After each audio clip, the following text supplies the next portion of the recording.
Good morning, good afternoon, good evening everyone. I hope you all are good, you all are fine. अच्छा जी, मैं भी बढ़िया हूँ। तो भाई आज हम क्या करने वाले हैं, आज हम हमारे कंपनी लॉ का पूरा मैराथन रिवीजन करेंगे। ट्राई करेंगे पूरा 1.5 घंटे से 2 घंटे के अंदर इसको पूरा खत्म कर दे। ठीक है क्या?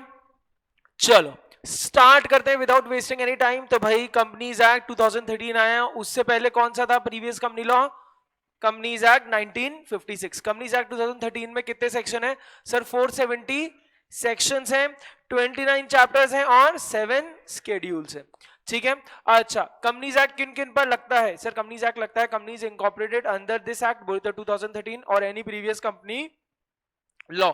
इसके अलावा बाय पे लगता था, बाय याद है क्या? BIE, banking companies, insurance companies, electricity companies. बस इसमें इन तीनों में एक बात और क्या थी, क्योंकि इन तीनों कंपनीज के खुद के भी रिस्पेक्टिव एक्ट होते हैं, जैसे बैंकिंग का बैंकिंग रेगुलेशन एक्ट। तो इधर ये बात बोली बस कि अगर इनके जो रिस्पेक्टिव एक्ट्स हैं वो कुछ और कह रहे हैं और कंपनीज एक्ट कोई पर्टिकुलर प्रोविजन के लिए कुछ और कह रहे हैं, तो उनके जो रिस्पेक्टिव एक्ट है उनकी चलेगी। ठीक है क्या? ठीक है। फिर कोई भी और स्पेशल एक्ट के अंदर जो कंपनी बनी है और कोई सी body corporate incorporated in this by any act for दिन टाइम इन फोर्स जिसको सेंट्रल गवर्नमेंट नोटिफाई कर सकता है। तो जल्दी देखो किन किन पर लगती है। 6 चीजों पे लग रही है, बिल्कुल basic. Companies incorporated under this act, previous company law. बाय बोलो तो बैंकिंग, इंश्योरेंस, इलेक्ट्रिसिटी। बस इधर एक बात और क्या है, अगर इनके जो रिस्पेक्टिव एक्ट्स हैं they are saying something else and the companies act के provisions are saying something else, तो किसकी चलेगी? उनके रिस्पेक्टिव एक्ट्स की। फिर कोई भी और company incorporated under any special act और कोई कंपनी जिनको कोई भी बॉडी कॉर्पोरेट जिनको सेंट्रल गवर्नमेंट नोटिफाई कर सकता है, इन पर कंपनीज एक्ट लगता है। फिर आया कंपनी, तो कंपनी की डेफिनेशन है सेक्शन 2 क्लॉज 20 में, बहुत हार्ड डेफिनेशन है। Company incorporated under this act और एनी प्रीवियस कंपनी लॉ। फिर भाई कंपनी के 4 फीचर्स होते हैं। सेपरेट लीगल एंटिटी, सबसे पहला हम ऐसे फीचर्स को देखते चलते हैं। सबसे पहला है सेपरेट लीगल एंटिटी। तो सेपरेट लीगल एंटिटी ये है कि कंपनी जब इनकॉर्पोरेटेड हो जाती है, व्हेन कंपनी गेट्स इनकॉर्पोरेटेड, तो by from its incorporation its members बोलते इट्स ओनर्स, ये बोलते shareholders and the company are two separate entity. These are two separate entity, right? Company अलग है और कंपनी के मेंबर्स या ओनर्स अलग है। ठीक है क्या? It is in the eyes of law.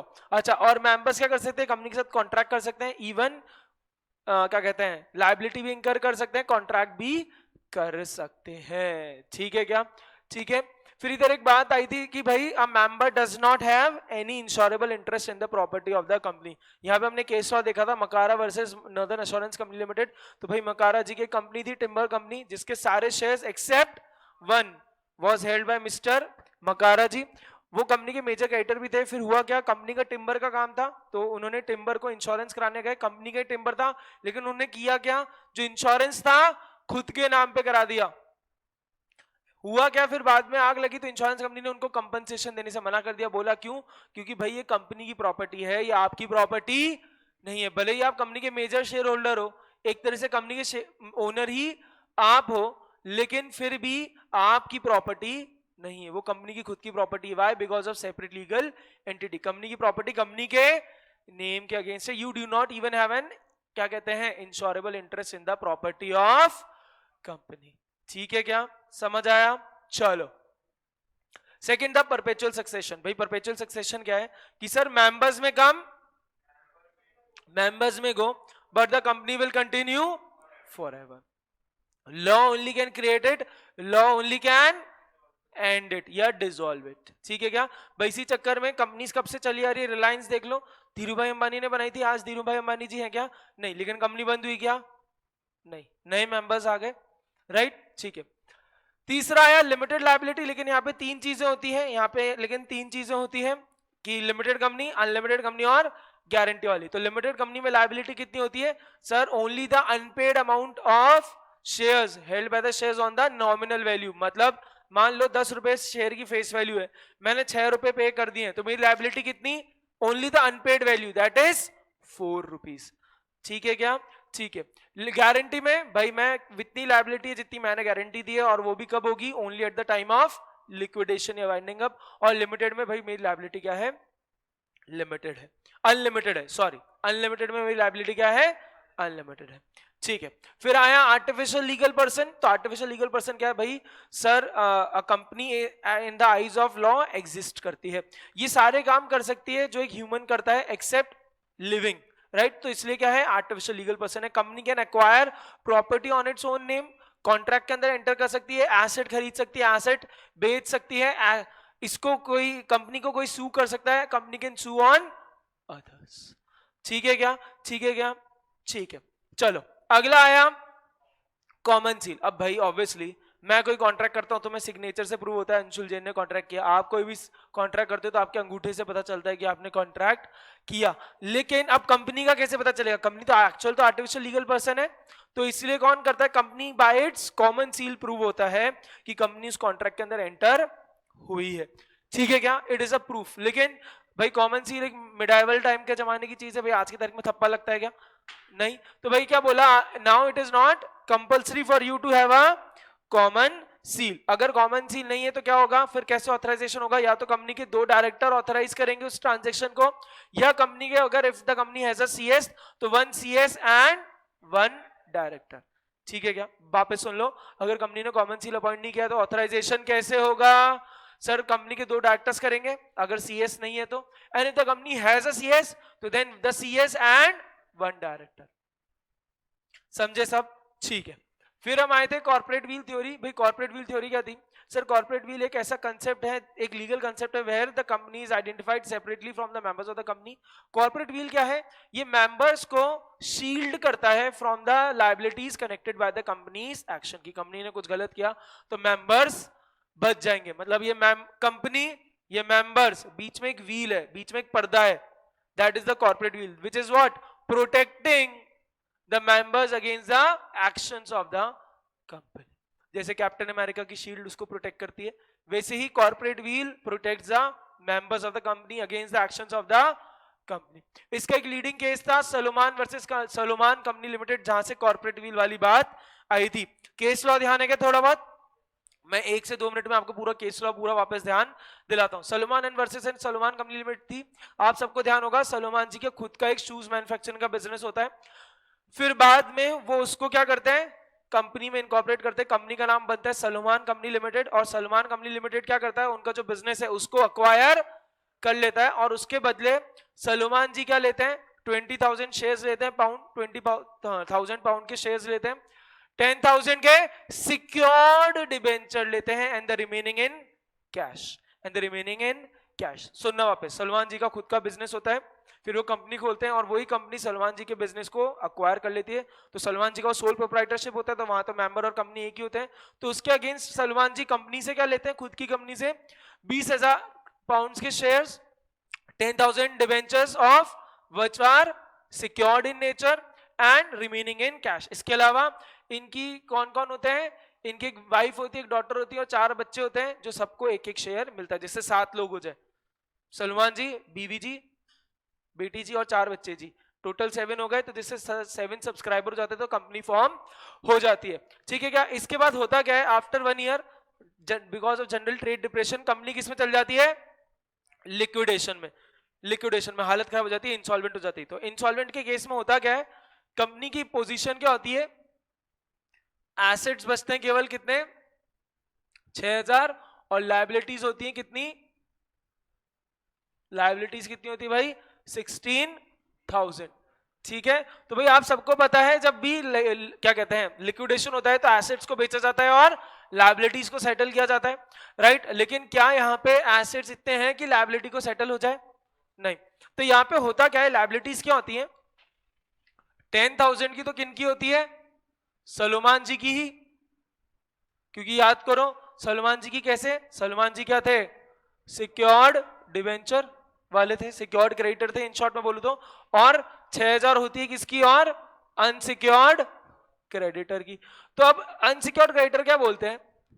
और मैंने आपको एक और बात बताई थी, याद करो, कि जब भी कंपनी लिक्विडेट होती है तो सबसे पहले सिक्योर्ड क्रेडिटर को पैसा दिया जाएगा, फिर कुछ बचता है तो अनसिक्योर्ड क्रेडिटर को, फिर कुछ बचता है तो प्रेफरेंस शेयर को, फिर कुछ बचता है तो इक्विटी शेयर को। अब यहां पे मुझे बताओ उसके हिसाब से सबसे पहले पैसा किसके जाएगा? 6,000 से सलमान जी को।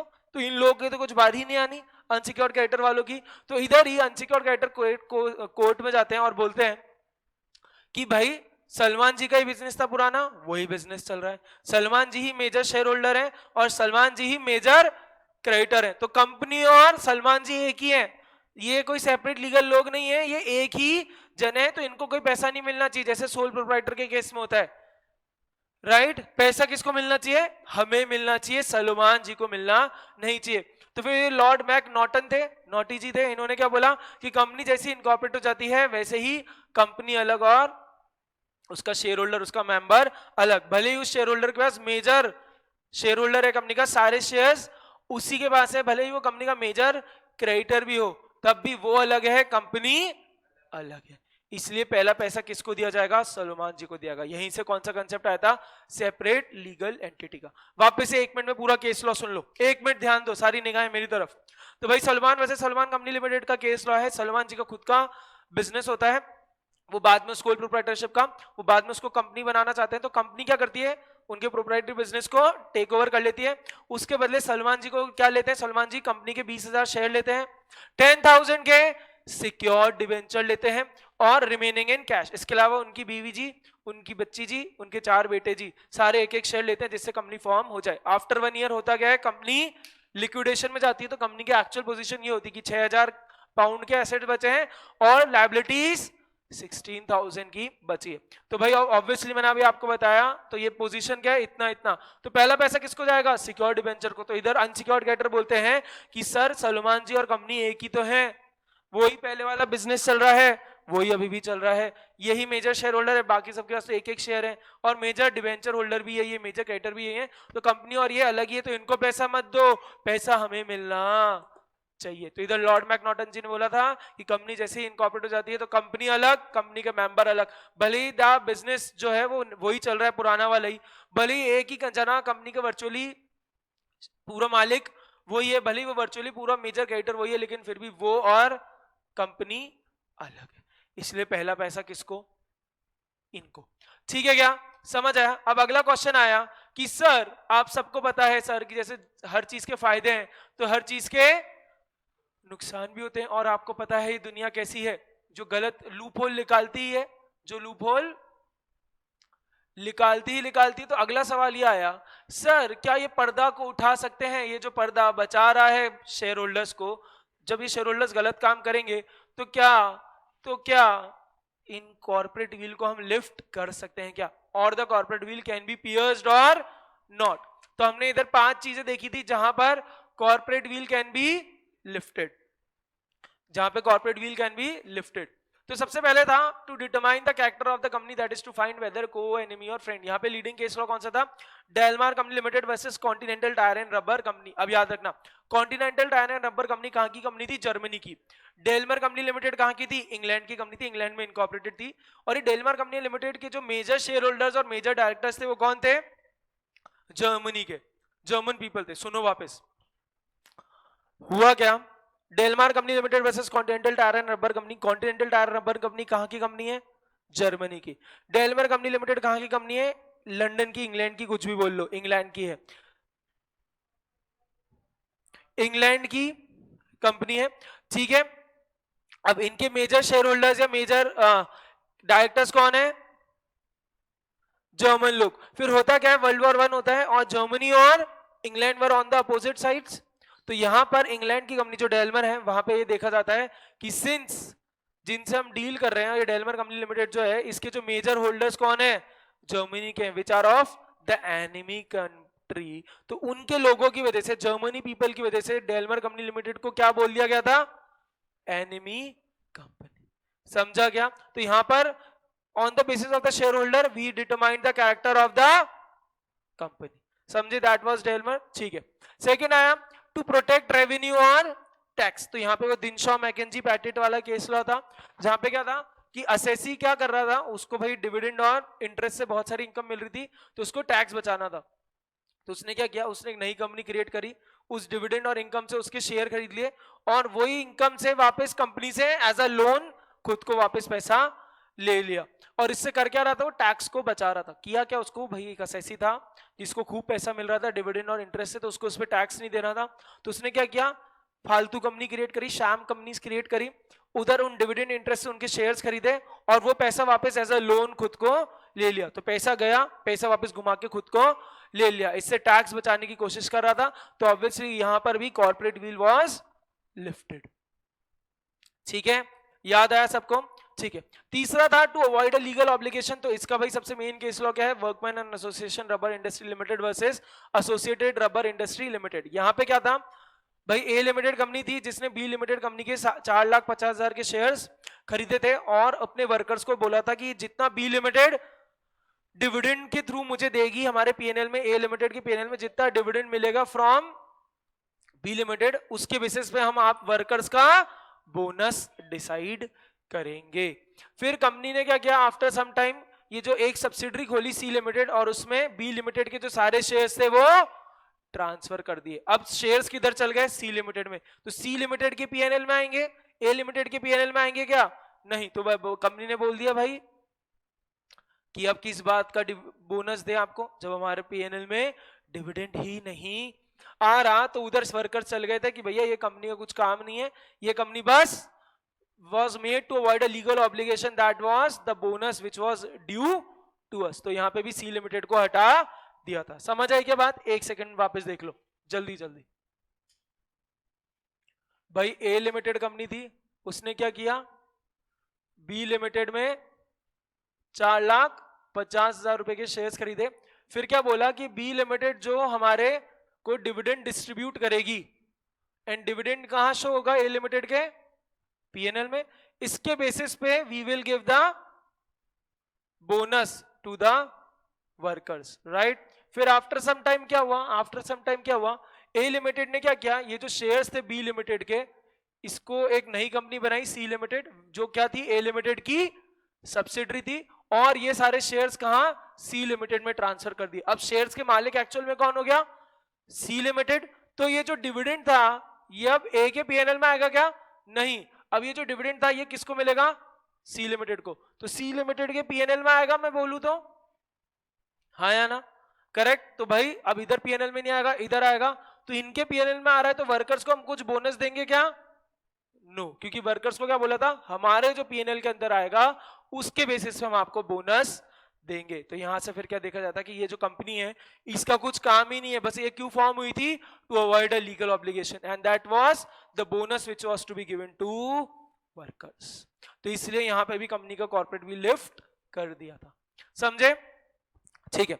चौथा था sir formation of subsidiaries to act as agent. तो यहां क्या था? उस कंपनी को खुद के नाम पे लाइसेंस नहीं मिल रहा था, तो उसने सब्सिडरी कंपनी क्रिएट करके लाइसेंस लेने की कोशिश करी। तो यहाँ पे भी बोला कि जब आपको खुद को ही लाइसेंस नहीं मिल रहा और सब्सिडरी का भी कुछ काम नहीं था, बस वो क्यों क्रिएट करी गई थी? जिससे लाइसेंस मिल जाए। तो यहां पर भी सब्सिडरी का जो कॉर्पोरेट कैरेक्टर था उसको लिफ्ट कर दिया था। सबसे लास्ट, सबसे बेसिक है, नाम से समझ आ रहा है अगर कंपनी का पर्पस ही क्या है? To was formed for fraud या improper कंडक्ट या टू डिफीट लॉ, तो होगा ही नहीं। तो 5 है, जल्दी से और। Trading with enemy. Trading with enemy कौन सा है? Daimler company limited versus continental tyre and rubber company, जहां पे हम कंपनी का कैरेक्टर डिटरमाइन कर रहे थे कि को एनिमी है या एनिमी है या फ्रेंड है। Second, where the company is used to evade और सर्कमवेंट टैक्स।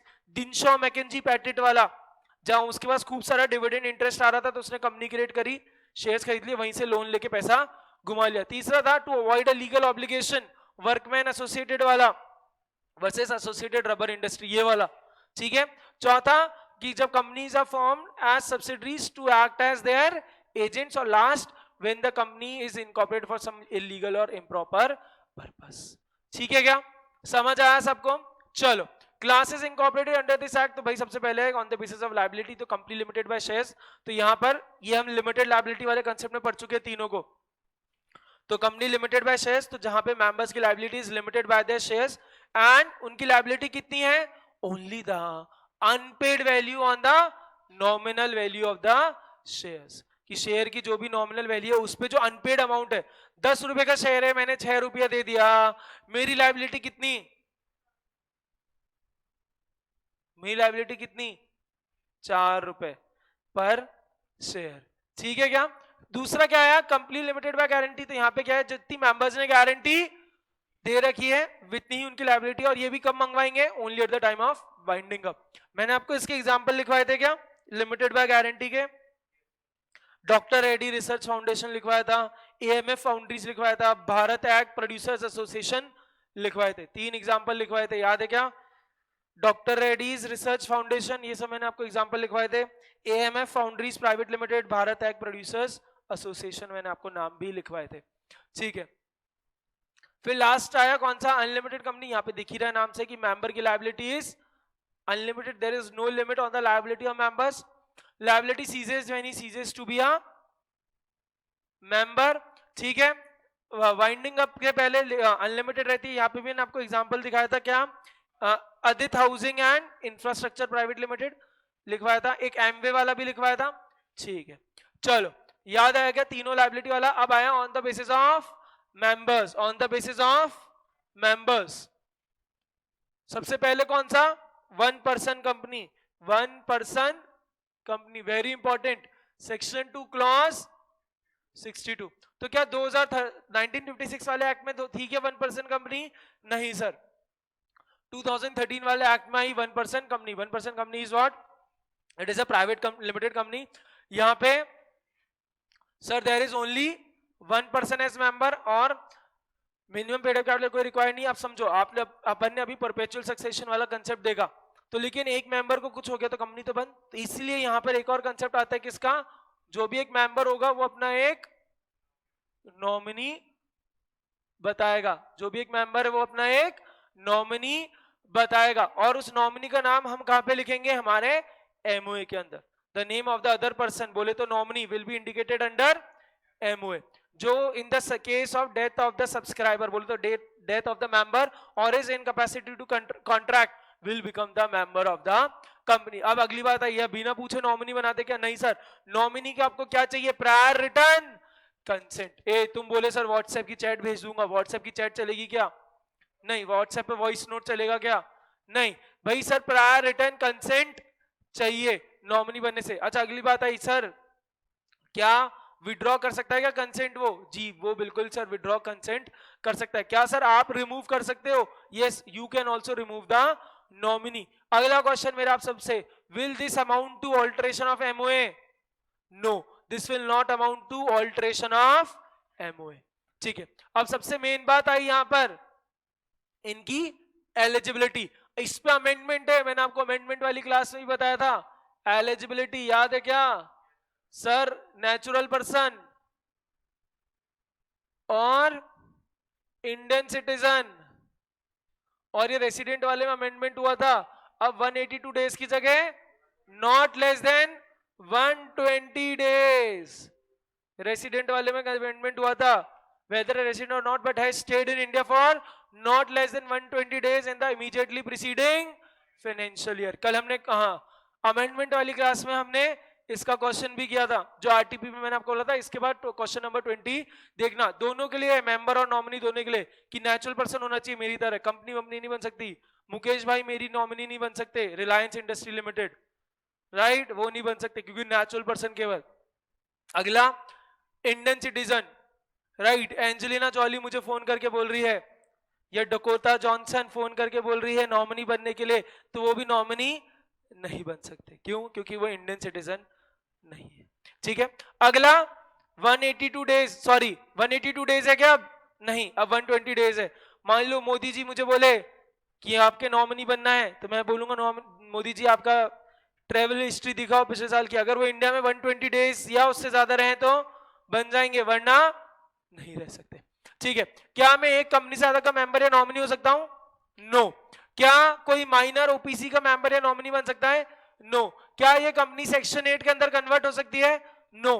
क्या हम एनबीएफसी वाला काम कर सकते हैं, नहीं। क्या हम किसी और कंपनी की सिक्योरिटीज खरीद सकते हैं, नहीं। अच्छा, क्या ओपीसी वॉलंटरली कन्वर्ट हो सकती है क्या 2 साल में, हो सकती है। अब वो वाला जो प्रोविजन था वो हट गया है, मैंने अमेंडमेंट वाली क्लास में बोला था, वॉलंटरी वाला हो गया।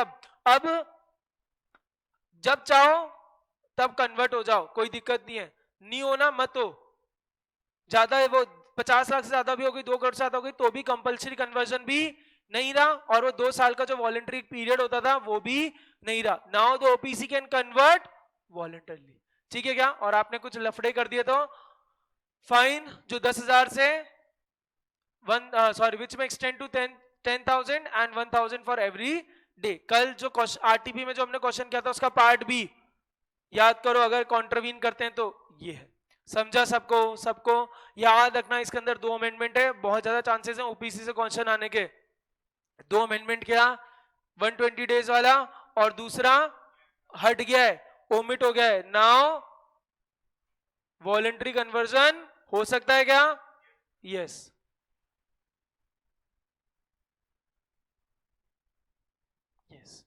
विदाउट वेटिंग फॉर 2 years और विदाउट, और अच्छा वो वाली बात भी नहीं रही कंपल्सरी कन्वर्जन वाली, ठीक है।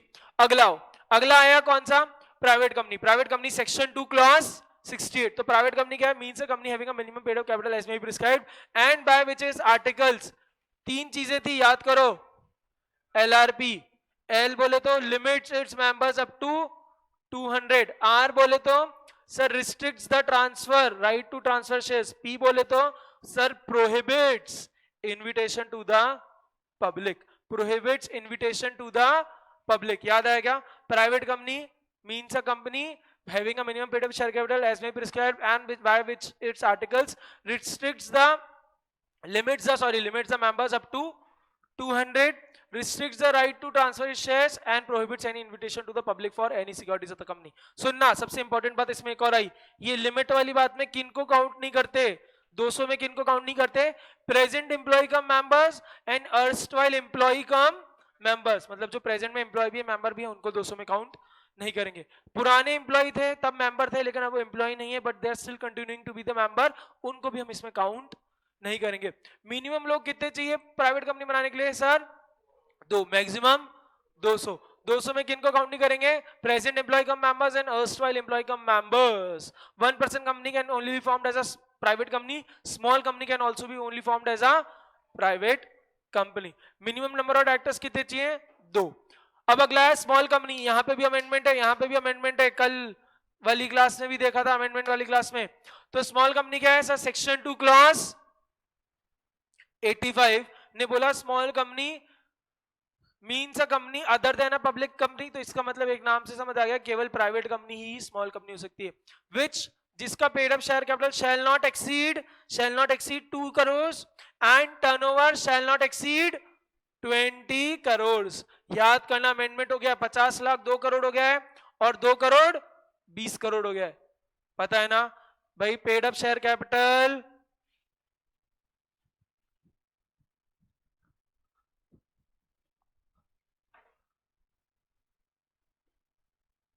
प्राइवेट कंपनी 1-2, इसका मतलब यही है बेसिक में बोलूं तो पेड अप शेयर कैपिटल किससे ज्यादा नहीं होना चाहिए?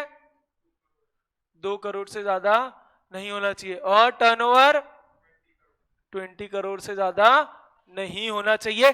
इन दोनों बातों पे अमेंडमेंट हुए हैं, पहले 50 लाख था और यहां पर पहले 2 करोड़ था, ठीक है क्या? चलो फिर एक और बात आई थी, स्मॉल कंपनी का प्रोविजन किस किस पे नहीं लगता या क्लॉज किस पे नहीं लगता? होल्डिंग सब्सिडरी पे नहीं लगता, सेक्शन 8 कंपनी पे नहीं लगता और corporate body governed by any special act. अब पब्लिक कंपनी भाई सीधी सी definition, which is not a private company. कितने लोग चाहिए? 7 लोग चाहिए। फ्रीली ट्रांसफरेबल मेंबर्स की कोई लिमिट है क्या?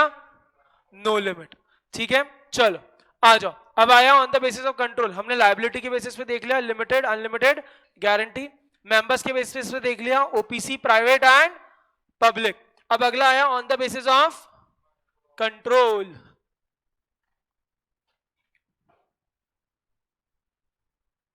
तो सबसे पहला कौन सा आया? Holding and subsidiary. सुनना, अगर एक कंपनी दूसरी कंपनी के या तो मेजॉरिटी ऑफ शेयर्स मतलब बोले तो 50% और मोर, बोलो तो 51 ले लो, 51% और मोर अगर वो शेयर्स होल्ड कर रही है तो ये कंपनी इस कंपनी की क्या हो जाएगी? Holding, and this company will be called subsidiary of the holding company. याद करो, एक कंपनी थी छोटी सी अंजुल सर लिमिटेड, वो थी, उसको किसने अक्वायर कर लिया था? Anshul sir is the best limited ने, ठीक है क्या? तो Anshul sir is the best limited क्या हो गए थे? होल्डिंग कंपनी, और अंजुल सर लिमिटेड क्या कहलाएंगे? सब्सिडरी। एक तो ऐसे होते हैं, एक तो ऐसे होते हैं, ठीक है, एक तो ऐसे सब्सिडरी होते हैं, मैं बोलूं तो बाय शेयर वाली चीज से एक होते हैं। दूसरा एक और क्या था, अच्छा इसमें दो तीन बातें और क्या थी, मान लो मेरा एक कंपनी के अंदर 30% है, मेरी दो सब्सिडरीज हैं, उनका भी उस कंपनी में 10-10 या 15-15% है, तो ये सब मिलकर भी मैं उस कंपनी का होल्डिंग बन जाऊंगा।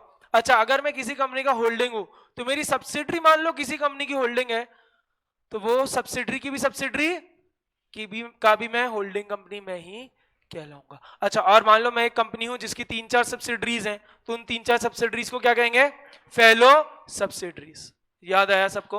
अच्छा दूसरा केस क्या है? दूसरा केस क्या है सर? दूसरा केस ये है कि आप किसी कंपनी की होल्डिंग तब बन सकते हो जब आप उनके बीओडी के कंपोजिशन को कंट्रोल करते हो।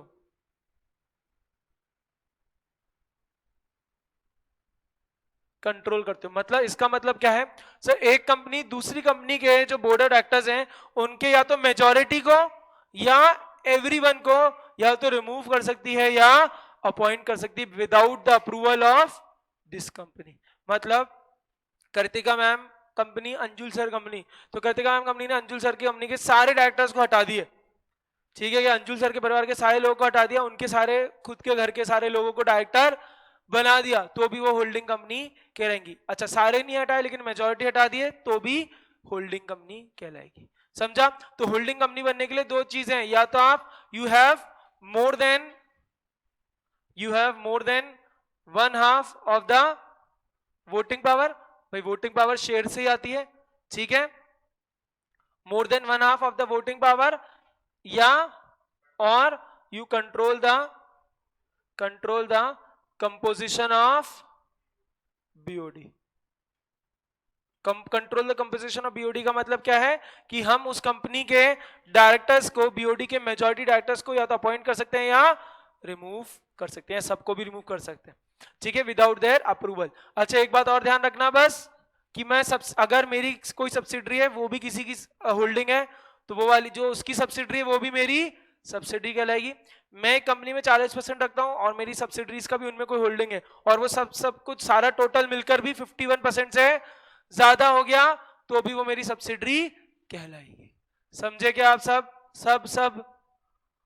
ठीक है ठीक है, इसके वो एग्जांपल 2, 3, 4 कर लेना, चलो देख लेते हैं एक बार, आ जाओ।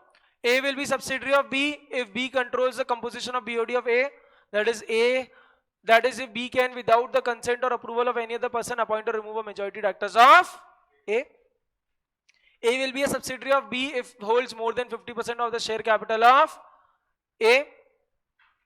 B is a subsidiary of A and C is a subsidiary of B. In such a case, C will be subsidiary of A in the manner if the D is subsidiary of C, D will be subsidiary of B and A as well.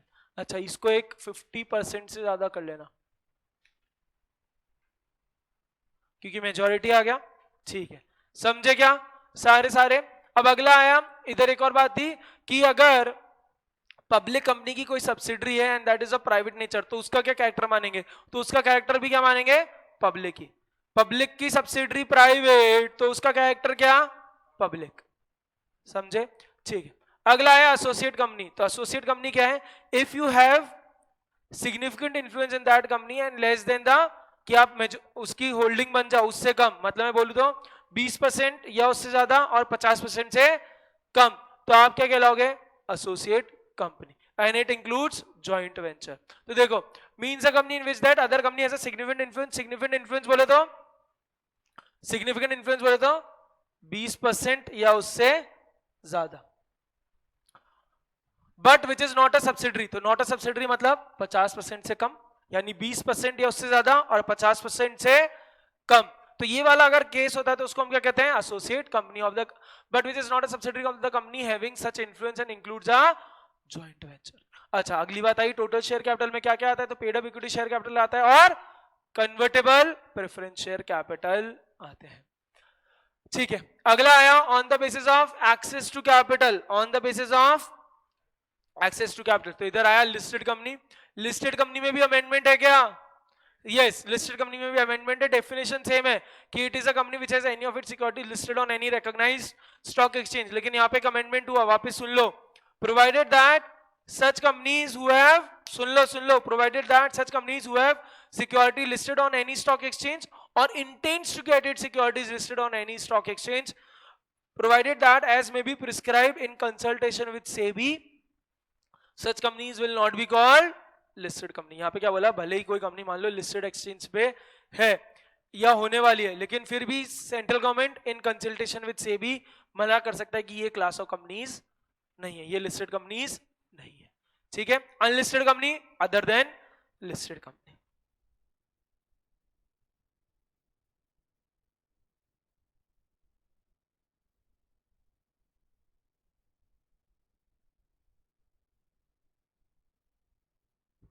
ठीक है, आ जाओ. Government company, government company का section 2 clause 45. तो government company भाई एक ऐसी company है जिसमें not less than 51% of the paid up share capital is hold by either by central government और स्टेट गवर्नमेंट और द कॉम्बिनेशन. मतलब सीधी सी बात बोले तो पेड अप शेयर कैपिटल 51% से या उससे ज्यादा अगर गवर्नमेंट्स का है किसी भी कंपनी में तो उसको हम गवर्नमेंट कंपनी कहेंगे. अब वो अगर मान लो सेंट्रल गवर्नमेंट का है, केवल मोदी सरकार का है तो भी चलेगा. हम राजस्थान में रहते हैं, गहलोत सरकार का है तो भी चलेगा. वेस्ट बंगाल में रहते तो ममता दीदी का है तो भी चलेगा. अब मान लो सेंट्रल गवर्नमेंट का 30%, स्टेट गवर्नमेंट का 10% और ममता दीदी वाली स्टेट गवर्नमेंट का 15%, तो ये तीनों मिला के भी 55 हो गया. 30, 10 और 15 तो भी गवर्नमेंट कंपनी कहलाएगा. At least 51% of the paid up share capital held by CG, any state government और गवर्नमेंट्स, और partly bye CG, partly by one और मोर स्टेट गवर्नमेंट. ठीक है, अगला आया foreign company. Foreign company section 2 clause 42. तो इन्होंने बोला कि कोई भी एनी कंपनी और बॉडी इनकॉर्पोरेटेड आउटसाइड इंडिया. एक बात ध्यान रखना, यहाँ पे क्या आता है, कोई भी ऐसी कंपनी या body corporate which has been incorporated outside India but has a place of business in India either through itself और थ्रू एन एजेंट, राइट, और through any electronic mode and conducts any business activity in India in any other manner. तो दो बात ध्यान रखना, एक तो वो इनकॉर्पोरेटेड होनी चाहिए आउटसाइड इंडिया और इंडिया के अंदर कुछ काम करना जरूरी है, तो उसको हम क्या करेंगे, फॉरेन कंपनी. ठीक है, क्या समझे आप? चलो,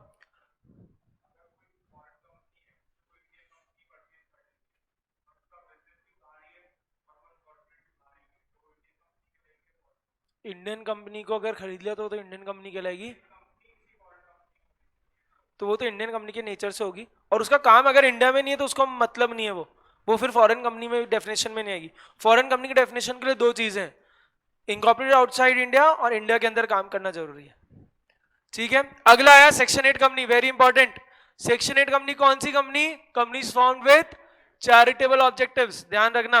अच्छा, तो इनके लिए दो चीजें हैं, एक तो ये प्रॉफिट अगर होता है तो अपने ऑब्जेक्ट्स के प्रमोट करने के लिए यूज कर सकते हैं, दूसरा ये लोग डिविडेंड डिस्ट्रीब्यूट कर सकते हैं. क्या शारदा साहब?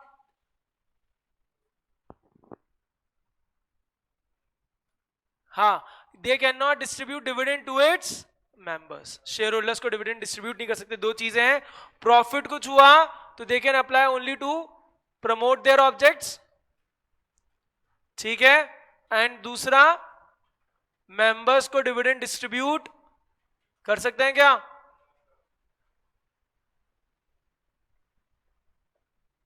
नहीं कर सकते?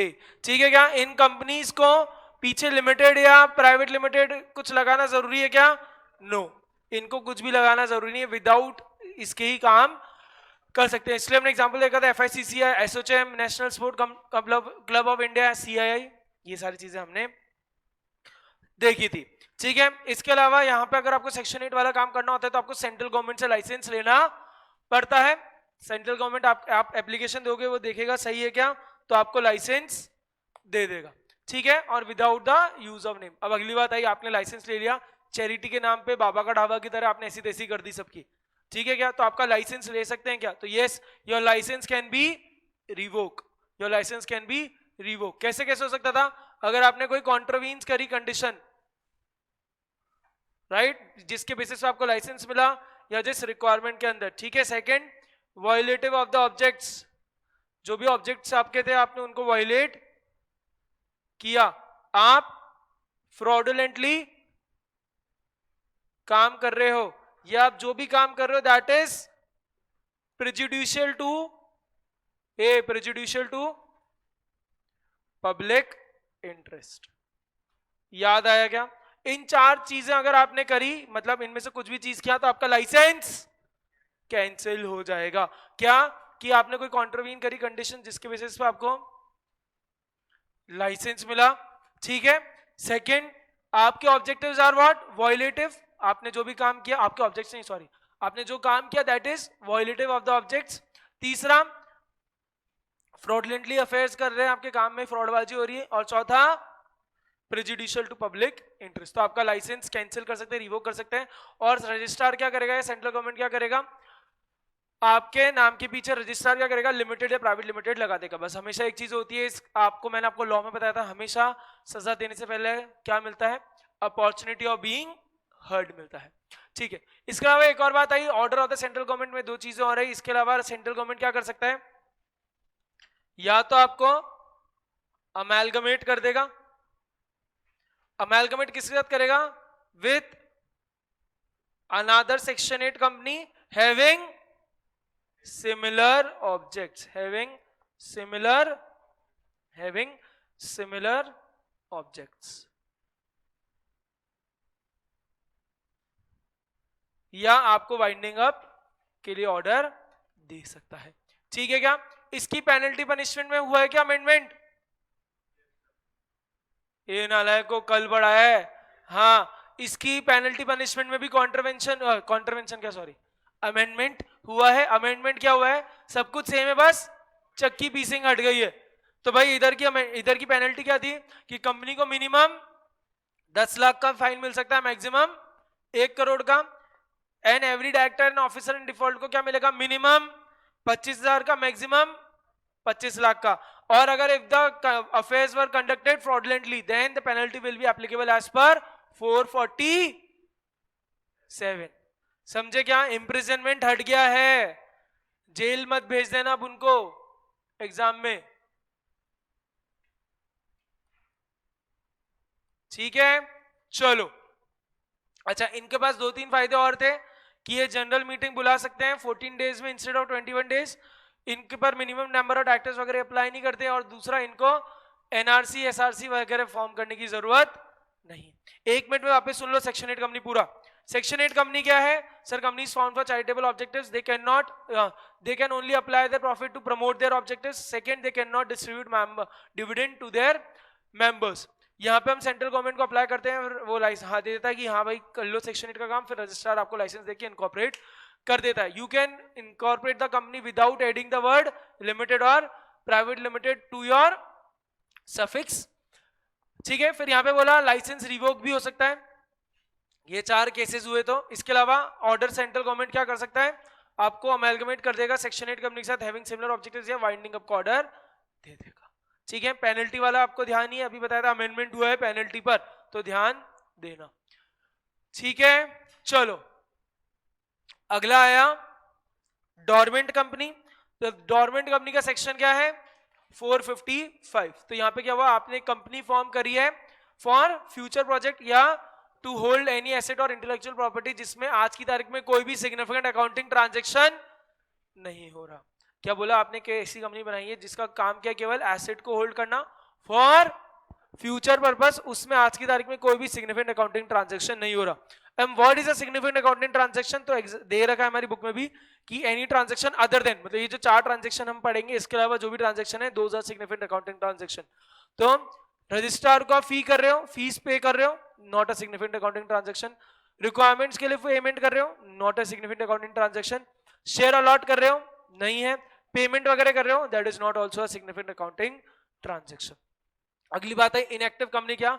एक ऐसी कंपनी जो पहले तो काम कर रही थी लेकिन अभी नहीं कर रही, नॉट बीन कैरिंग बिजनेस और ऑपरेशंस, या कोई भी सिग्निफिकेंट अकाउंटिंग ट्रांजैक्शन नहीं किए during the last 2 financial year, और has not filed FS and annual return for the last 2 financial year. तो वो भी कंपनी क्या बन जाती? Inactive company. मतलब नॉर्मल कंपनी थी लेकिन अगर आपने 2 साल तक लगातार ना तो फाइनेंशियल स्टेटमेंट फाइल किए ना ही एनुअल रिटर्न फाइल किए तो आप इनएक्टिव हो जाओगे।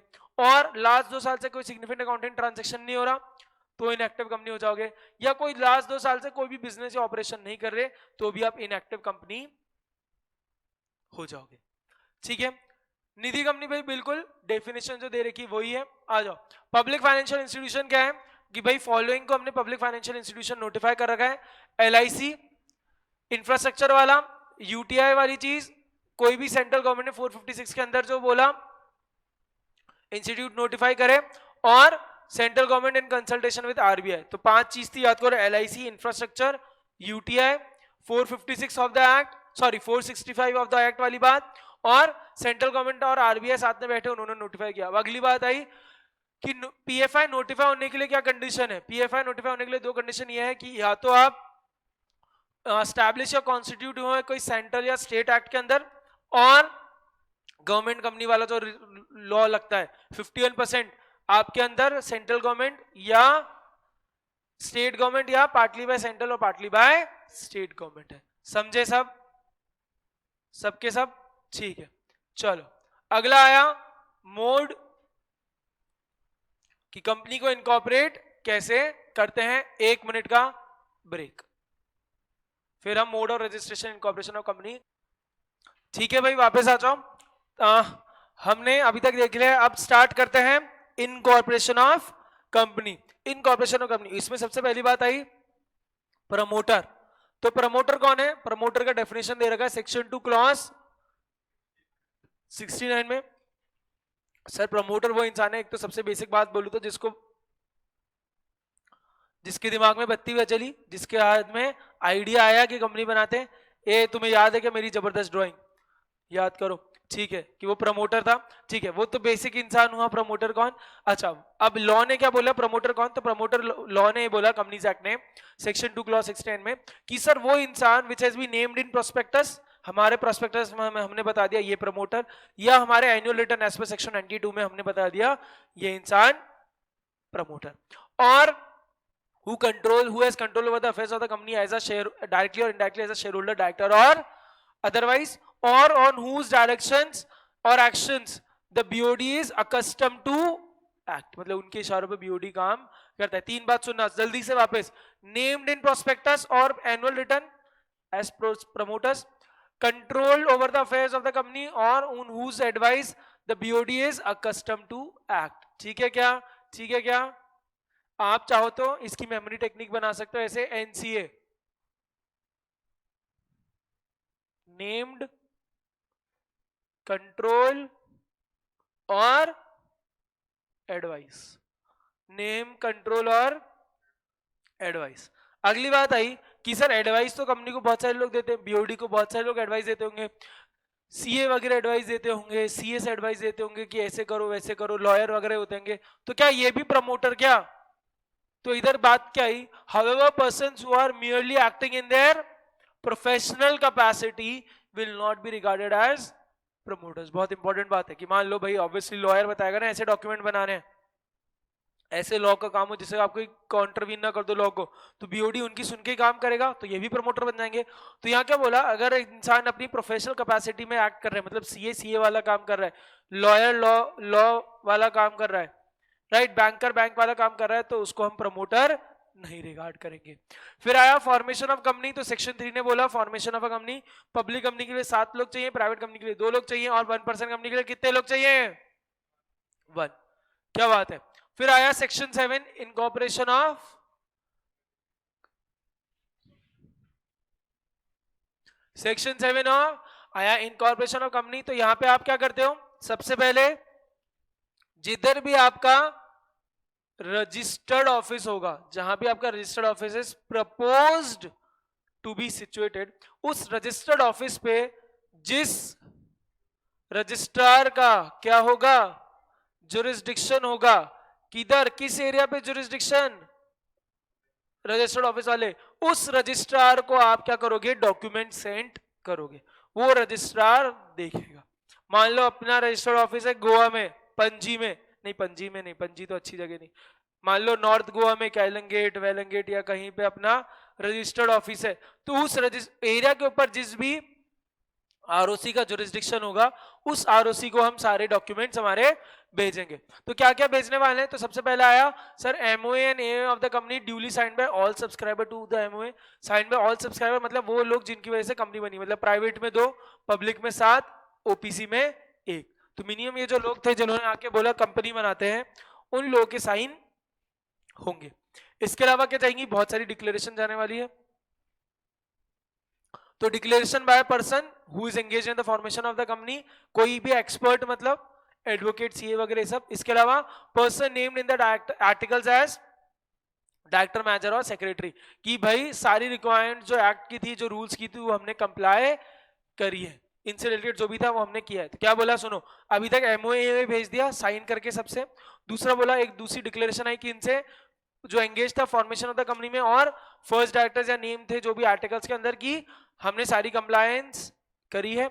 अगला क्या आया? अब एक और ये है important declaration.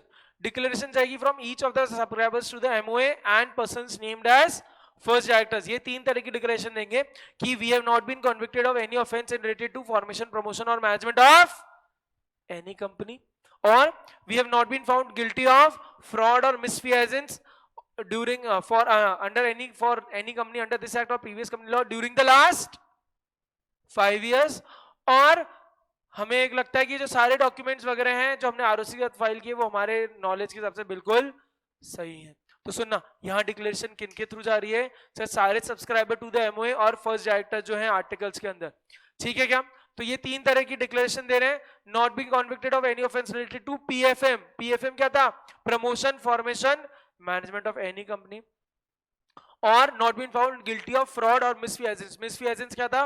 Wrongful exercise of any authority, right, position का गलत फायदा उठाना, और any breach of duty to this company और other company law during last 5 years। और जो सारी चीजें दी है वो हमारे हिसाब से सब कुछ सही है। इसके अलावा जब तक रजिस्टर्ड ऑफिस बनता नहीं है तब तक एक एड्रेस देना पड़ेगा कॉरेस्पॉन्डेंस वाला, राइट।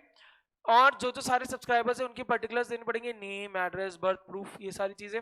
डायरेक्टर्स वगैरह हैं तो उनका सारी चीज सेम आएगी, बस उनका डीआईएन आ जाएगा साथ में, डायरेक्टर आइडेंटिफिकेशन नंबर। और जो जो डायरेक्टर्स हैं इनके हमारे को और भी इंटरेस्ट देने पड़ेंगे कि ये किसी और कंपनीज में भी डायरेक्टर्स हैं या नहीं।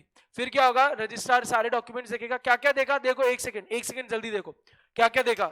सारे एमओए सबसे साइन, फिर declaration with the person who was engaged in the formation of the company, और जो आर्टिकल्स के अंदर नेम थे मैनेजर, सेक्रेटरी, ऐसा कि सारी चीजें सही है। फिर डिक्लेरेशन किन से लिया? सारे सब्सक्राइबर और फर्स्ट डायरेक्टर्स अगर है तो। 3, not been found not convicted of any offense related to PFM, promotion, formation, management of any company, not been found guilty of fraud or misfeasance during the last 5 years related to company से बात हो रही है। और एक और बात क्या दे रही है? हमने सारी चीजें सही दी है। एक कॉरेस्पॉन्डेंस का एड्रेस देना है जब तक रजिस्टर्ड ऑफिस नहीं बनता। इसके अलावा सारी डिटेल्स देनी सब्सक्राइबर्स की, और डायरेक्टर्स है तो डीआईएन, और डीआईएन के बाकी इंटरेस्ट वगैरह, डायरेक्टर्स के बाकी इंटरेस्ट वगैरह देने, ये सब दे दिया। इसके बाद रजिस्ट्रार क्या करेगा? सबकी स्क्रूटनी करेगा। उसको लगा सब सही है तो क्या बोलेगा? मुबारक हो, कंपनी इनकॉर्पोरेट हो गई, कंपनी हुई है। और कंपनी को एक सर्टिफिकेट ऑफ इनकॉर्पोरेशन दे देगा, सर्टिफिकेट ऑफ इनकॉर्पोरेशन दे देगा। और जैसे ही सर्टिफिकेट इनकॉर्पोरेशन मिलेगा तो कंपनी की एक लीगल एग्जिस्टेंस आ जाएगी कि कंपनी का बर्थ हो गया है। और जो डेट लिखी हुई होगी किसके अंदर?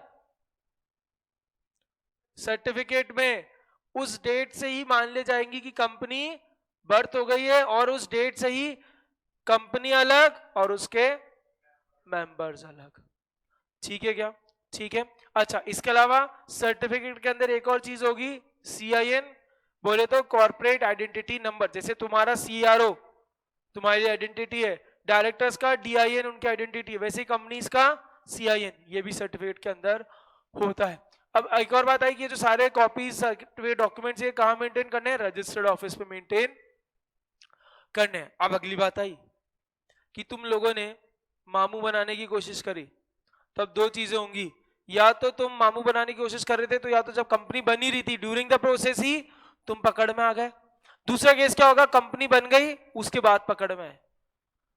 ठीक है, मतलब you are submitting the false information, false declaration. तो 2 चीज होंगी, या तो तुम्हारे को पहले ही पकड़ लिया या बाद में पकड़ में आए।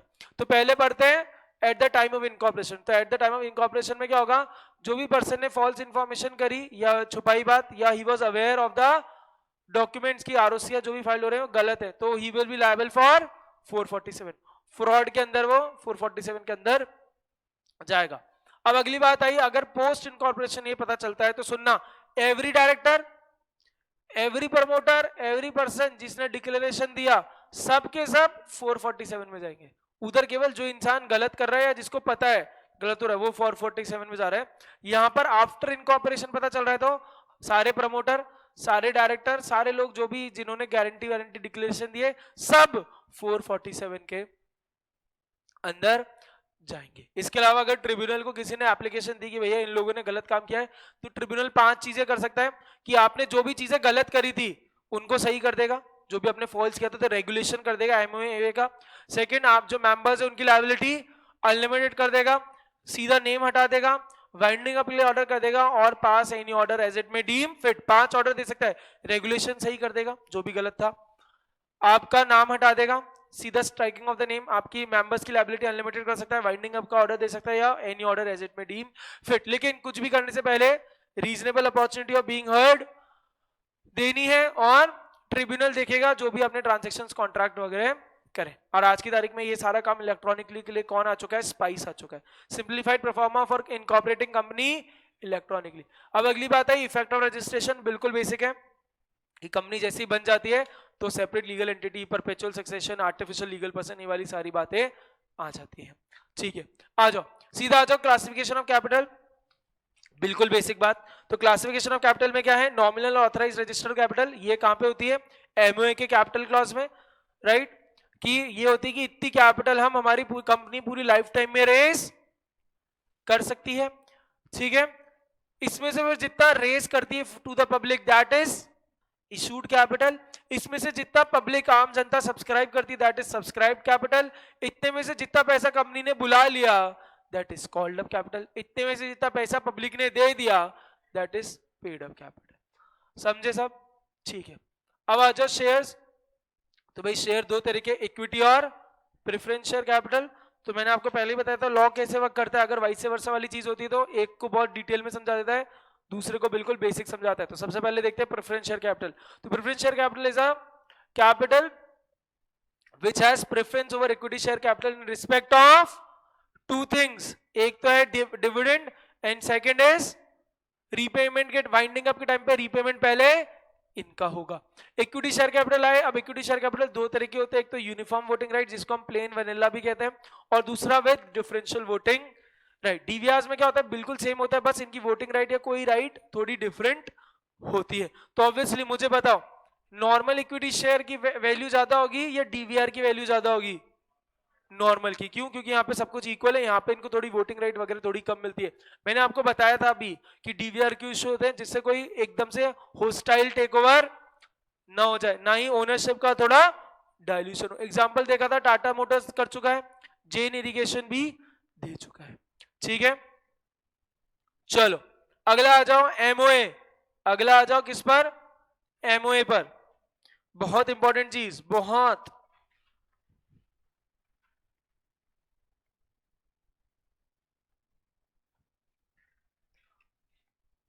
Memorandum of association, memorandum of association. ठीक है, क्या मेमोरेंडम ऑफ एसोसिएशन क्या है? मैं बोलूं तो कंपनी का चार्टर है, कंपनी का मेन डॉक्यूमेंट है, मैं बोलूं जिसके बियॉन्ड कंपनी नहीं जा सकती।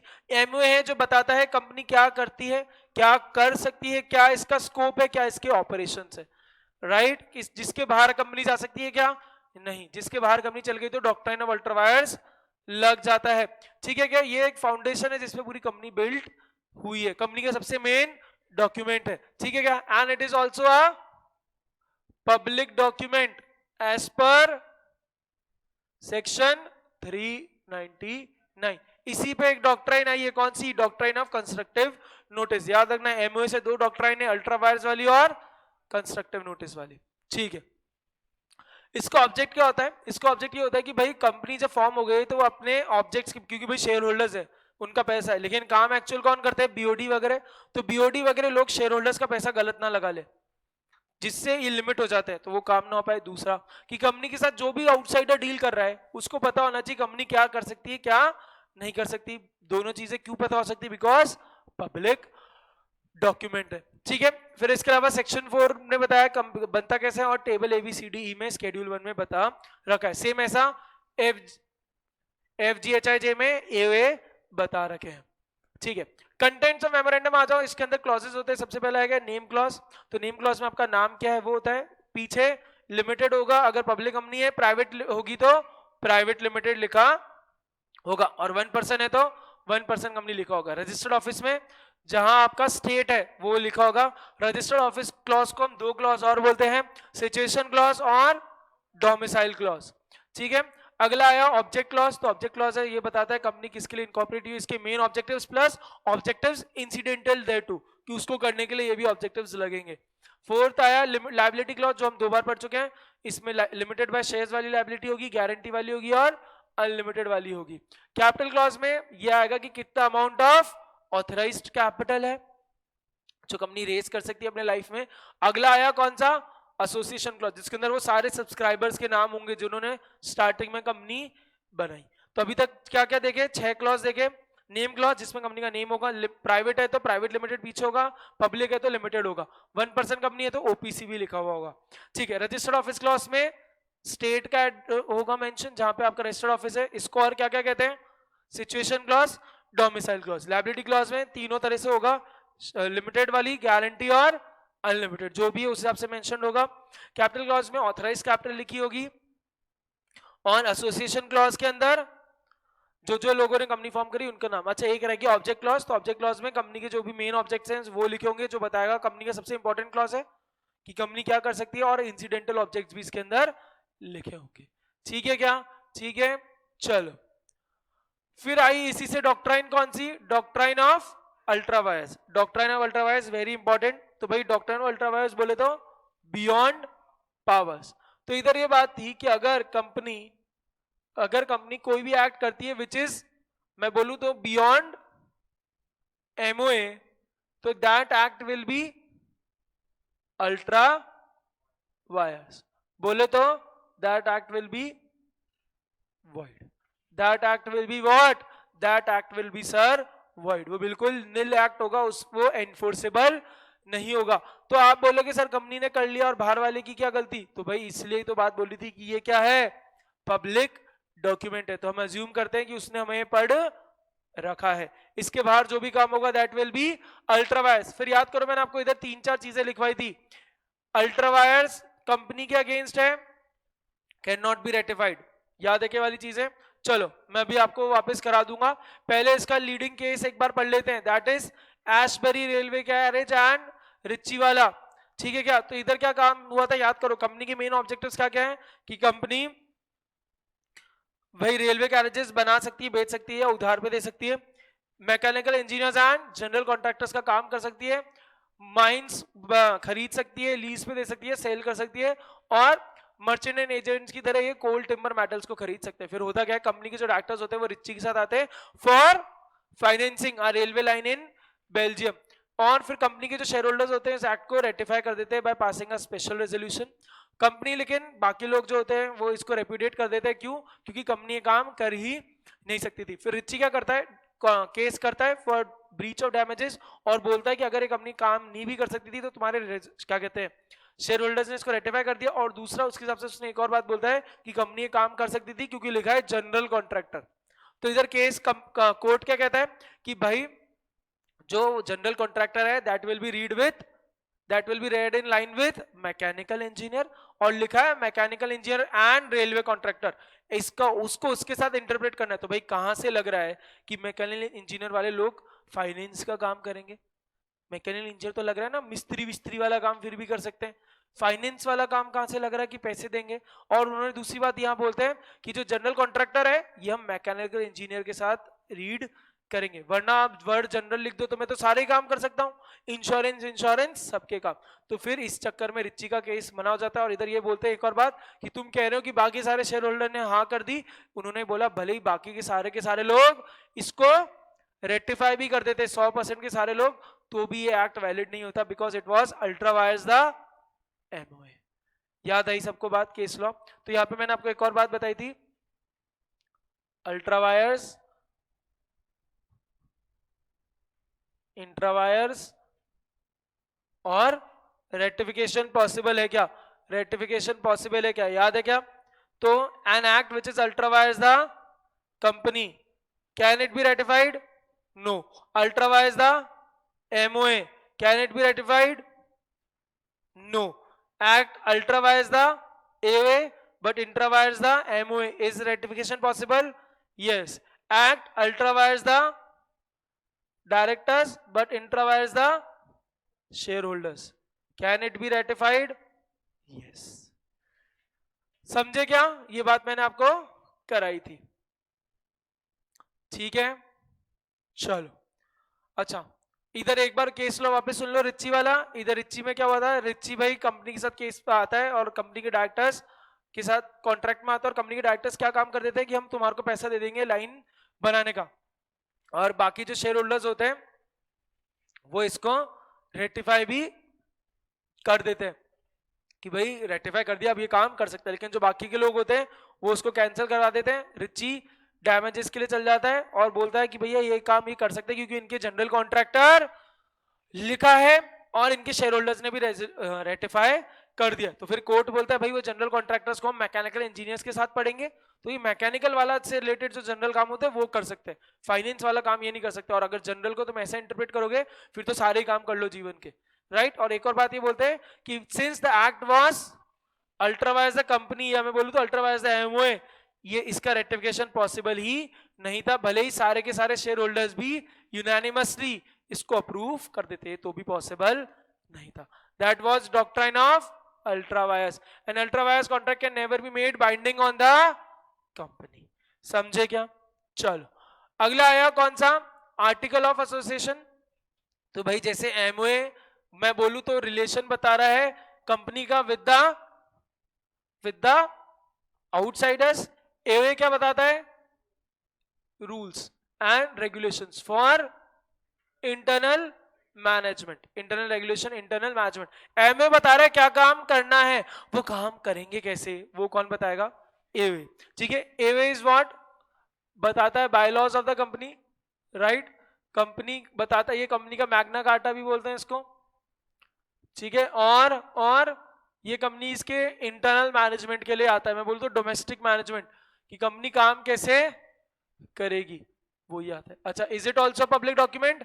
Yes, as per section 399 this is also a public document, ठीक है क्या? चलो आ जाओ, इधर ये बात आई थी सेक्शन 5 बताता है कंटेन करता है रेगुलेशंस, इंक्लूजन ऑफ मैटर। इधर एक बात आई थी दूसरी जिसको हम कहते हैं entrenchment. Soon low, entrenchment. What is entrenchment? Entrenchment is to protect something,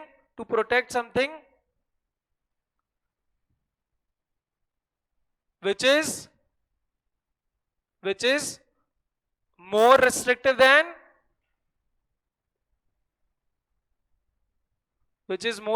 than hey bolo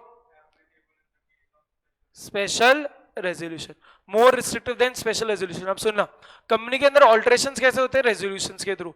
ordinary resolution बोले तो 50% लोगों ने हाँ कर दिया तो हो जाएगा, स्पेशल रेजोल्यूशन बोले तो 75% से ज्यादा। अब मुझे लगता है कोई चीज है जिसको प्रोटेक्ट करना जरूरी है और उसको मैं प्रोटेक्ट कर रहा हूं एंट्रेंचमेंट डाल के, तो मतलब मैं उसको चेंज करने के लिए ऐसी कंडीशंस डालूंगा जो 75% से भी ज्यादा है। मोर रिस्ट्रिक्टिव देन एसआर, एसआर के लिए कितने लोग चाहिए होते हैं? 75% और मोर, तो मतलब 90-95% का कुछ एंट्रेंचमेंट डाल दूंगा। तो अब दो बातें हैं, एंट्रेंचमेंट या तो आप एट टाइम ऑफ इनकॉर्पोरेशन डाल दोगे तो कोई इतनी दिक्कत की बात है ही नहीं, क्योंकि आप तब कंपनी बना रहे हो। दिक्कत की बात कब आएगी?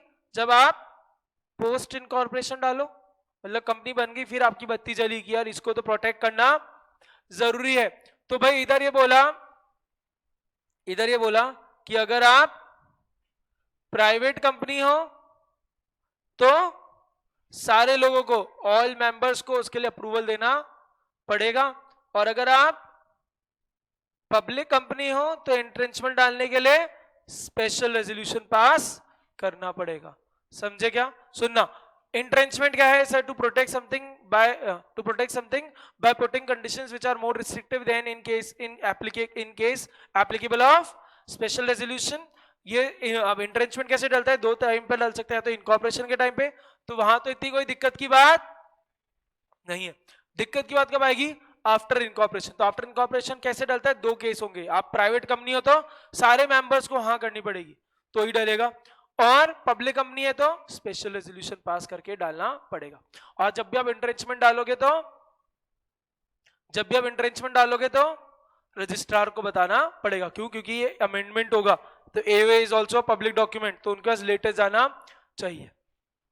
फिर फॉर्म्स ऑफ आर्टिकल्स इधर टेबल FGHIJ में आपको बता चुका हूं। फिर हमने डिफरेंसेस देखे थे, तो एमओए बताता है ऑब्जेक्टिव्स क्या है, एओए बताता है rules and regulations internal management के, रिलेशनशिप एमओए का आउटसाइडर के साथ, एओए का कंपनी के और उसके मेंबर्स में। ऑल्टरेशन एमओए का पॉसिबल मुश्किल से होता है, एओए का ऑल्टरेशन इजीली पॉसिबल है। Act done beyond MOA is ultra wise and wide, act done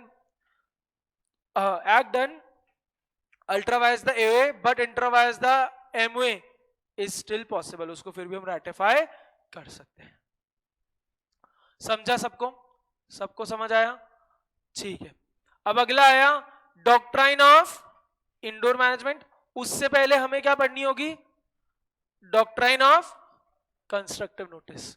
doctrine of constructive notice, भाई सुनना, डॉक्ट्राइन ऑफ कंस्ट्रक्टिव नोटिस में क्या बोला कि sir since MOA is what? It is a public document. हम पढ़ रहे हैं doctrine of constructive notice. Indoor management पढ़ने के लिए पहले कंस्ट्रक्टिव नोटिस समझना जरूरी है। तो डॉक्ट्राइन ऑफ कंस्ट्रक्टिव नोटिस में क्या बोला कि sir since MOA is what? It is a public document, और जो भी जना इंसान कंपनी से डील कर रहा है वो एमओए पढ़ सकता है रजिस्ट्रार पे जाके प्रिस्क्राइब फीस देके। तो हम लोग क्या करते हैं, हम लोग जब भी कंपनी से कोई इंसान डील कर रहा है आउटसाइडर, तो हम प्रिज्यूम करते हैं क्या कि उसने एमओए एओए रेड कर रखे हैं, बोले तो पढ़ रखे हैं, और उसका जो ट्रूएस्ट सेंस है उसके अंदर ही उसने उसको समझ रखा है। क्या बोला? डॉक्ट्राइन ऑफ कंस्ट्रक्टिव नोटिस ये बोलती है कि since MOA and AOA are what? These are public documents. तो since an outsider dealing with the company, हम प्रिज्यूम करते हैं, हम क्या करते हैं, हम प्रिज्यूम करते हैं that he or she has actual knowledge of the company, की कंपनी काम कर सकती है या नहीं। क्यों? क्योंकि हम प्रिज्यूम करते हैं कि उसने MOA AOA पढ़ भी रखा है और उसको उसके ट्रूएस्ट सेंस में समझा है। वो इंसान भले ही अनपढ़ हो, 10वीं फेल हो, अंगूठा छाप हो, लेकिन फिर भी हम क्या प्रिज्यूम करेंगे कि इसने MOA AOA पढ़ रखा है। समझे आप लोग? तो इसके बाद अगर वो कंपनी के साथ कोई ऐसे कॉन्ट्रैक्ट में आए जो कंपनी के पावर्स के बियॉन्ड हो, तो वो उसकी गलती मानी जाएगी, क्योंकि हम ये एज्यूम करेंगे कि वो MOA AOA पढ़ रखा है और वो कंपनी के अगेंस्ट केस नहीं कर पाएगा। एक मिनट वापस सुन लो, डॉक्ट्राइन ऑफ कंस्ट्रक्टिव नोटिस क्या है। Sir doctrine of constructive notice एक ऐसी चीज है जो बोलता है कि since MOA AOA are public document as per section 399, so the outsider dealing with the company is entitled to presume that the outsider dealing with the company has read the MOA and AOA and has understand it in its truest sense. तो इसके बाद वो किसी company के ऐसे contract में आ रहा है जो कंपनी नहीं कर सकती, तो उसमें उसकी गलती है, हमारी कोई गलती नहीं है। ठीक है। अब लेकिन एक बात देखो, इसकी वजह से मैं बोलूं तो इसकी वजह से कंपनी के लोग भी गलत फायदा उठाते, कंपनी के लोग भी क्या करते हैं, गलत फायदा उठाते। इसके लिए फिर कौन सी डॉक्ट्राइन आई? Indoor management, doctrine of indoor management, जिसको हम और क्या कहते हैं? टर्कवान रूल। टर्कवान रूल क्यों बोलते हैं वो अभी हम देखेंगे। तो डॉक्ट्राइन ऑफ इंडोर मैनेजमेंट ने क्या बोला कि भाई अगर मान लो मैं कंस्ट्रक्टिव नोटिस मेरे पे अप्लाई करता है, ठीक है, मैं बोलूं doctrine of constructive notice is protecting the company against the outsiders, लेकिन मान लो मैंने तुम्हारा MOA AOA पढ़ लिया और मेरे को लगा तुमने बिल्कुल ये काम तुम कर सकते हो और तुमने गलत तरीके से काम अंदर करे, फिर तुम मना करे, तो इसमें मेरी क्या गलती? सुना मैंने क्या बोला? मैंने बोला कि भाई मैं MOA AOA पढ़ सकता हूँ, ये मेरे हाल में है, ये मेरे बस में है, तो मैंने उनको पढ़ लिया और फिर मैंने देखा ये तुम काम कर सकते हो। अब तुमने अंदर ढंग से काम नहीं किया और उसके बेसिस पे तुम कॉन्ट्रैक्ट कैंसिल कर रहे हो, तो इसमें मेरी क्या गलती? अब मैंने तुम्हारे अंदर कंपनी के अंदर सीसीटीवी तो लगा नहीं रखे जिससे मुझे आइडिया लग जाए कि तुमने काम अंदर ढंग से किया या नहीं। तो इसीलिए कौन सा आया? डॉक्ट्राइन ऑफ इंडोर मैनेजमेंट, जो क्या बोलता है? Person dealing with the company, person dealing with the company need not inquire whether internal proceedings relating to the contract are followed correctly once they are satisfied that the transaction is in accordance with MOA and AOA. क्या बोला? वापस सुन लो. Persons dealing with the company need not inquire whether internal proceedings relating to the contract are followed correctly once they are satisfied that the contract is applicable as per या the transaction is in accordance with AOA and MOA. ये कहां से आया rule? ये कहां से आया case? ये केस आया कहां से आया था भाई? टर्कवान वाले केस से, रॉयल ब्रिटिश बैंक वर्सेस टर्कवान. तो भाई कंपनी थी कैमरन कोल बुक स्ट्रीम कोल लिमिटेड, उनके दो डायरेक्टर क्या करते हैं? आपको केस लॉ याद हो तो देख लो, नहीं याद है तो सुन लो. कैमरन कोलबैक स्ट्रीम कोल कंपनी के दो डायरेक्टर्स होते हैं. वो बैंक के पास जाते हैं और बोलते हैं हमारे को 2000 पाउंड का मनी बोरो कर दो. तो भाई वो लोग जो बैंक के लोग होते हैं वो एमओए देखते हैं और वो बोलते हैं हाँ ये 2000 पाउंड तो बोरो कर सकते हैं. तो बैंक क्या बोलता है? उन दो डायरेक्टर्स को बोलता है कि you need to issue a bond bearing company seal और सिग्नेचर होंगे दो डायरेक्टर्स के after ordinary resolution has been passed as mention in MOA and AOA. तो वो क्या करता है?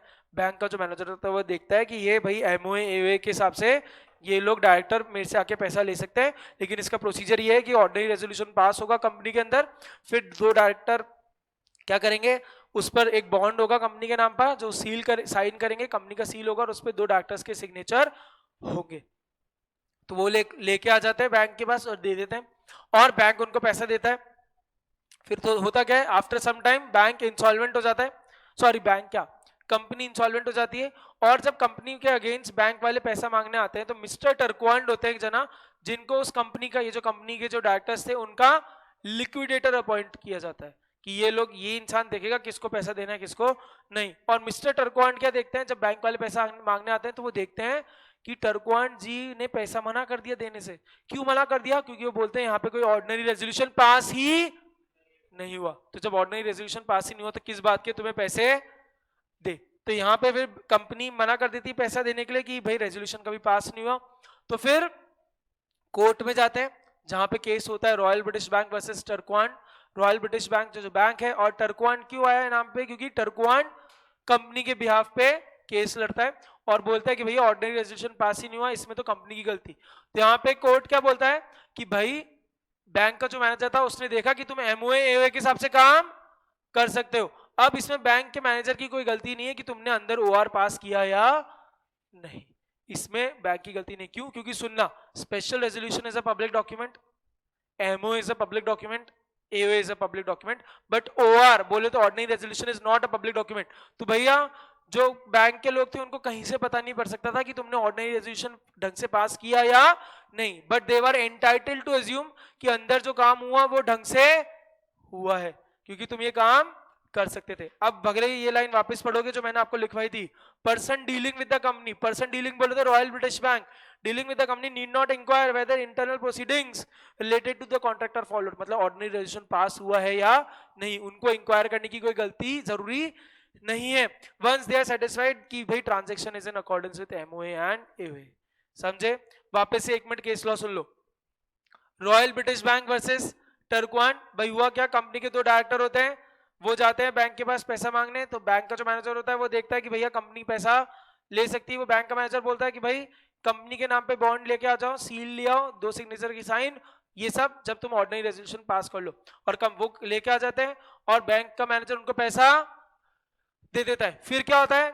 कंपनी एक साल बाद इंसॉल्वेंट हो जाती है. मिस्टर टर्कवांड को अपॉइंट करते हैं एज अ लिक्विडेटर. फिर जब बैंक वाले मिस्टर टर्कवांड के पास पैसा मांगने आते हैं कि भैया पैसा दो, तो मिस्टर टर्कवांड देखते हैं कि कोई ऑर्डिनरी रेजोल्यूशन पास ही नहीं हुआ और फिर वो मना कर देते हैं कि भैया कोई पैसे नहीं मिलेंगे। फिर क्या होता है, ये केस में जाते हैं, फिर वो बोलते हैं कि भैया हमने तो देखा ये काम कर सकते हैं, इन्होंने ऑर्डिनरी रेजोल्यूशन पास नहीं किया तो इसमें हमारी क्या गलती। तो बैंक भी यही सॉरी कोर्ट भी यही बोलता है कि भाई अगर they were satisfied with the MOA and AOA कि तुम ये काम कर सकते हो, तुमने ढंग से अंदर से काम नहीं किया, उसको बैंक कभी भी पता नहीं कर सकता। तो यहाँ पे तुम्हारे को बैंक वालों को पैसा देना पड़ेगा। समझा? That was doctrine of indoor management. अब इसमें लास्ट बात आई कि क्या सर जैसे डॉक्ट्राइन ऑफ कंस्ट्रक्टिव नोटिस का कंपनी गलत फायदा उठा रही है, तो ऐसे आउटसाइडर भी तो गलत फायदा उठा सकता है। तो तीन चीजें हैं जहां पे doctrine of constructive notice sorry doctrine of indoor management आपको बचाएगा नहीं। सबसे पहला क्या है, एक्चुअल और कंस्ट्रक्टिव नॉलेज ऑफ इरेगुलरिटी। मतलब इफ इस इधर ऐसा है कि इन दिस केस अगर आउटसाइडर को एक्चुअल नॉलेज थी इरेगुलरिटी की, मतलब उसको पता था गलत काम हो रहा है, फिर भी वो काम कर रहा है, तो इसमें आपको डॉक्ट्राइन ऑफ इंडोर मैनेजमेंट नहीं बताएगा। यहां पे क्या होगा, you knew that there was irregularity while they were doing and you still proceeded with the task, then you will also be considered part of the irregularity। मतलब आपको पता था गलत काम हो रहा है, फिर भी आपने काम किया, तो आपको भी उस गलत काम का क्या बोलते हैं, सहभागी सहभागी क्या बोलते हैं, पार्ट, हाँ पार्ट मानेंगे। समझा क्या? You will be constructed the part of the irregularity itself। that was actual और constructive knowledge of irregularity वाला केस। सेकेंड था सस्पिशन ऑफ इरेगुलरिटी। अब यहां पे क्या था, दो चीज थी कि यार आपको लग रहा है दया कुछ तो गड़बड़ है, वो दाल में कुछ तो काला लग रहा है, फिर भी आप नहीं पूछ रहे, या अगर आप हल्की सी पूछताछ कर लेते तो आपको पता पड़ जाता, आपने हल्का सा भी एफर्ट नहीं लिया तो भाई गलत। जैसे मान लो ये एस की प्रॉपर्टी है, पियोन बेच रहा है, तो पियोन बेच सकता है क्या? नहीं ना, उसका राइट तो ना है, तो आप थोड़ा पूछते भैया आप कैसे बेच रहे हो, तो इस चक्कर में। तो यहां पे क्या है, if with the minimum of efforts the irregularities within the company could be discovered, this doctrine will not apply. तीसरा आया फोर्जरी। तो भाई फोर्जरी क्या होता है, जाली दस्तखत, जाली डॉक्यूमेंट, नकली डॉक्यूमेंट, फेक डॉक्यूमेंट, ठीक है क्या? तो यहां पे ये बोला कि this rule will not apply where a person relies upon a document that turns out to be forged, because nothing can validate forgery। A company can never be held bound for forgeries committed by its officers। मतलब आप किसी बाहर का इंसान किसी forge document पे अगर rely करके कंपनी के कॉन्ट्रैक्ट में आ गया तो इसमें कंपनी की कोई गलती नहीं है। तो देखना डॉक्ट्राइन ऑफ इंडोर मैनेजमेंट तीन जगह नहीं लगेगा, when you had the actual or constructive knowledge of irregularity, suspicion of irregularity और forgery। एक्चुअल और कंस्ट्रक्टिव नॉलेज ऑफ इरेगुलरिटी क्या है कि when you had the knowledge of the irregularity and still proceeded with the task, then you will also be considered part of the irregularity itself. यहां पे आपको doctrine बचाएगा नहीं। Second क्या बोला, if with the minimum of effort you could have made out the irregularities within the company, then also this doctrine will not apply. मतलब आप अगर थोड़ी मेहनत करते, आपको पता पड़ जाता कुछ लफड़ा है, थोड़ा एफर्ट मारते, आपने बिल्कुल ही नेग्लिजेंट हो गए, बिल्कुल ही ध्यान नहीं दिया, तो आपको ये डॉक्ट्राइन नहीं बचेगी। तीसरा है फोर्जरी, कि आप ऐसे डॉक्यूमेंट पे रिलाय करें विच वाज फोर्ज्ड, तो since nothing can validate forgery, तो यहां पे भी ये डॉक्ट्राइन अप्लाई नहीं होगी। इसी के साथ हमने पूरे कंपनी लॉ को पूरा रिवाइज कर लिया है। आई होप आपको समझ आया होगा। मिलेंगे वापस, till then take care, bye bye.